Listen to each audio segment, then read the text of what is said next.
Bismillahirrahmanirrahim. Assalamualaikum warahmatullahi wabarakatuh. Halo, apa kabar semuanya? Ketemu lagi dengan saya, Bayu Dardias Kurniadi, dosen di Departemen Politik Pemerintahan Visipol UGM, yang kali ini ingin ngobrol-ngobrol terkait dengan hal yang banyak bikin mahasiswa bingung, yaitu tentang bedanya penelitian kualitatif dan penelitian kuantitatif. Jadi ada kualitatif, ada kuantitatif. Nah, saya tidak ingin membahas dengan sangat detail ya. Nanti Anda bisa baca di buku metode.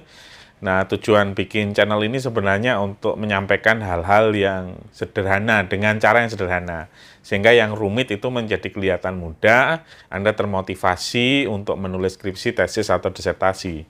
Jadi, usahakan, doakan saya agar bisa terus memberikan video-video yang mudah Anda pahami. Yang pertama, kita bicara dulu definisi. Kalau kita bicara kuan, itu selalu berhubungan dengan angka, dengan jumlah. Jadi quantitative research itu selalu berhubungan dengan berapa banyak, kira-kira gitu. Selalu bertanya tentang prosentase, selalu melihat tentang perilaku biasanya. Perilaku orang yang suka makan burger sapi dibanding dengan ayam goreng itu berapa banyak. Misalnya dari 100 orang ditanya, yang suka makan burger 49 orang, yang suka makan ayam goreng itu 51%, kira-kira begitu. Jadi selalu berbicara terkait dengan angka. Sementara saudaranya yang disebut sebagai kualitatif itu selalu berbicara tentang, kalau gampang ingetinnya, kualitas gitu. Jadi jumlah tidak penting. Yang penting adalah kedalaman. Ini penting misalnya untuk menjelaskan sebuah fenomena yang tidak bisa dijelaskan dengan angka-angka, tetapi harus dilakukan penelitian yang mendalam, dengan interview yang mendalam, dengan tinggal bersama dengan objek yang ingin diteliti untuk mengetahui sebenarnya fenomena apa yang sedang terjadi. Jadi, ini sekedar contoh saja ya, penelitian istri saya yang judulnya adalah The Healing Corridor. Anda bisa Google PhD istri saya terkait dengan The Healing Corridor. Dia meneliti di rumah sakit di Yogyakarta dan melihat bagaimana koridor itu menjadi ruang penyembuh bagi pasien. Koridor itu menjadi ruang pertemuan antara perawat, dokter, dan juga keluarga pasien.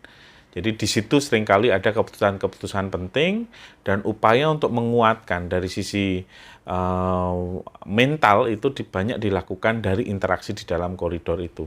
Jadi dia menyebutnya sebagai the healing corridor atau koridor penyembuh. Nah, kayak gitu tidak mungkin bisa diteliti dan ditemukan karena melakukan penelitian yang berbasis pada survei misalnya dalam penelitian-penelitian kuantitatif. Jadi pertama, per definisi yang harus Anda ingat sekali lagi biar gampang, kalau kual itu bicara tentang kedalaman, tentang kualitas, sementara kuan itu bicara tentang angka, tentang jumlah. Kira-kira itu yang paling sederhana. Nah, definisi ini kemudian memberikan petunjuk kepada hal apa yang harus dilakukan. Pertanyaan kedua misalnya, kapan saya harus menggunakan penelitian kualitatif, kapan saya harus melakukan penelitian kuantitatif? Nah, jenis penelitian yang Anda pilih ini tergantung karakter dan juga sasaran yang ingin Anda capai. Jadi tujuan penelitiannya itu untuk apa? Setiap penelitian itu punya karakter yang berbeda-beda. Dan cara Anda menentukan metode penelitian itu berhubungan dengan karakter itu. Secara umum, kalau Anda ingin melakukan penelitian tentang perilaku, itu hampir selalu menggunakan penelitian dengan metode kuantitatif. Anda ingin tahu perilaku pemilih untuk melihat apakah mereka memilih kandidat presiden A atau kandidat presiden B. Itu hampir selalu menggunakan penelitian kuantitatif. Nanti kemudian akan kelihatan yang mau milih presiden A ini sekian persen, yang mau milih presiden B itu sekian persen. Dan semakin lama itu metodenya menjadi semakin canggih dan tingkat akurasinya menjadi semakin tinggi. Nah, belakangan itu muncul perkembangan baru masih menjadi bagian dari kuantitatif, tetapi beberapa mengatakan ini merupakan penelitian tersendiri yang disebut sebagai big data. Jadi kalau misalnya dalam penelitian kuantitatif, kita masuk ke survei, kita tanya dari 170 juta penduduk Indonesia, itu dicari 2.000 orang merepresentasikan berbagai hal, dan kemudian ditanya perilaku mereka, kemudian bisa dilihat kira-kira itu dengan metode survei. Nah, kalau big data itu mengambil data dari media sosial dan itu yang diambil adalah seluruhnya. Jadi tidak hanya menunjukkan sampel, jadi tidak perlu lagi sampel, tapi menggunakan teknologi untuk melihat seluruh populasi. Jadi kalau dalam penelitian kuantitatif itu ada yang disebut sebagai populasi, dan kemudian ada metode untuk mencari sampel, karena nggak mungkin Anda melihat seluruh populasi itu. Nah, big data itu mengklaim dia bisa melakukan penelitian dengan mengambil seluruh populasi yang ditargetkan, tidak harus menggunakan survei seperti metode-metode penelitian kuantitatif. Jadi ini masih menjadi perdebatan apakah dia menjadi bagian dari kuantitatif atau tidak.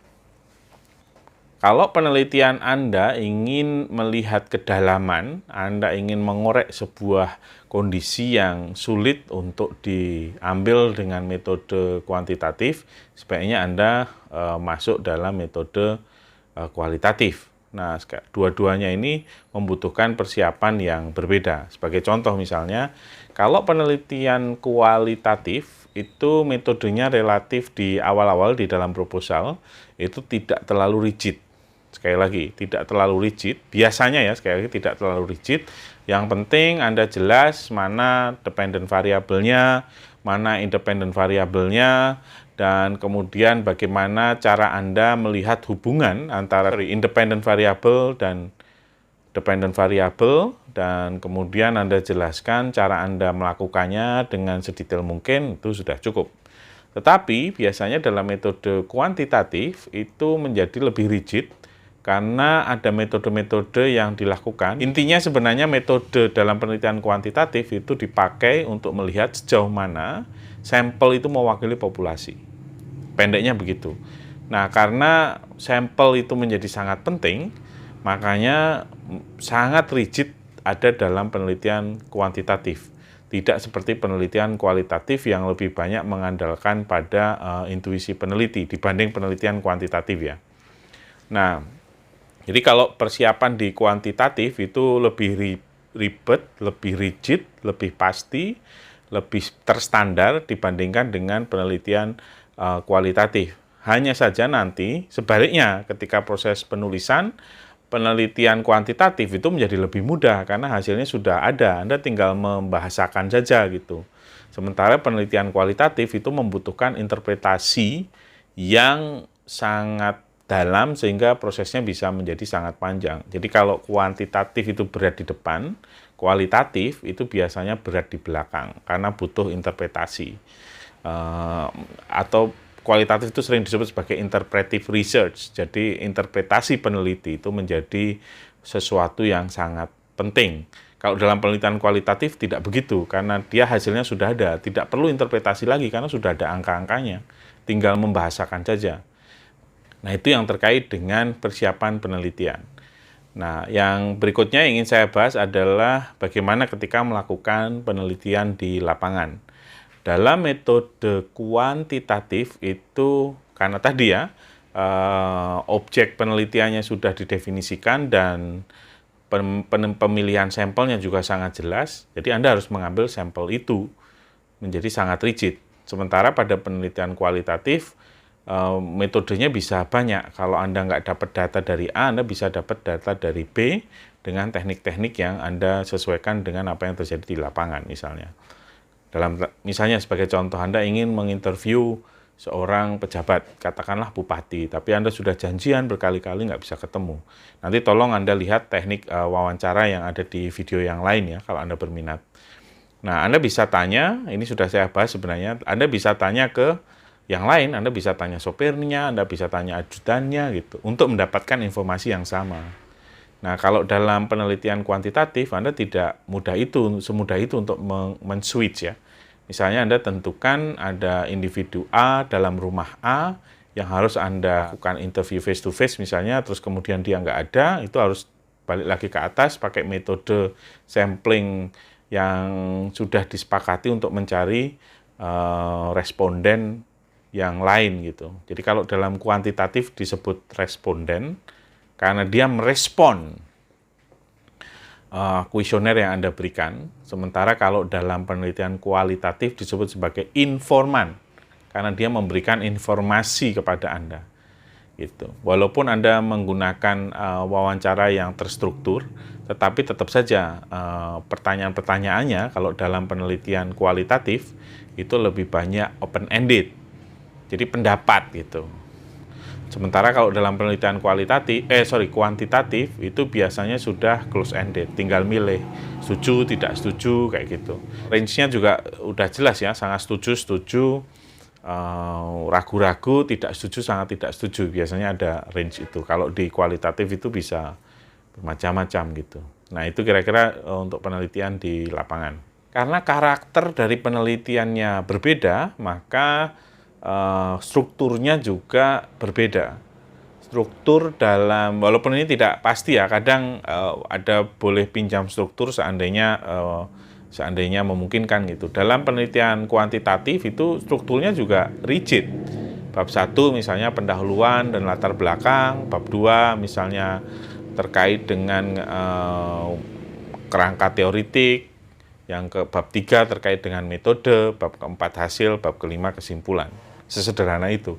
Nah, dalam penelitian kuantitatif misalnya penambahan bab-bab misalnya menjadi bab 4, 5, 6 terkait dengan isi itu memungkinkan, tetapi biasanya bab 1, 2, 3 ya strukturnya begitu gitu.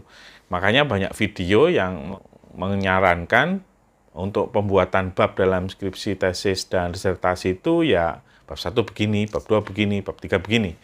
Nah, dalam penelitian kualitatif tidak begitu. Tergantung apa yang ingin Anda tulis, Anda bisa saja begitu. Bisa saja bab 1, 2, 3-nya sama dengan penelitian kuantitatif, tetapi bab berikutnya berbeda. Bisa juga, biasanya ya, kalau di tradisi yang ada di departemen kami, bab 1 itu ya isinya mulai dari pendahuluan sampai kerangka yang ingin ditulis dalam tesis gitu. Masuk di dalamnya metode juga begitu. Jadi bab 2 dan seterusnya itu temuan.